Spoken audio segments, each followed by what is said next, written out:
är Viktors mamma. Det är hemskt hur pressen behandlar dig, tycker vi. Jag är så ledsen för det som har hänt Viktor. Och er. Jag önskar verkligen att jag inte hade skickat honom.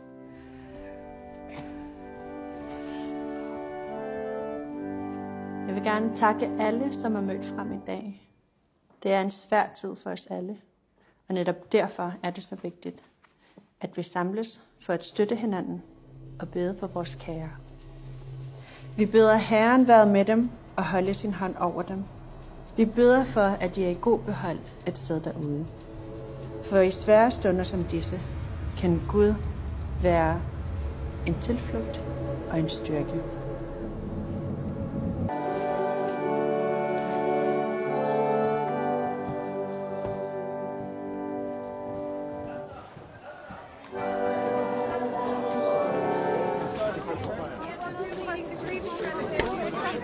Elsa, vad hände där inne?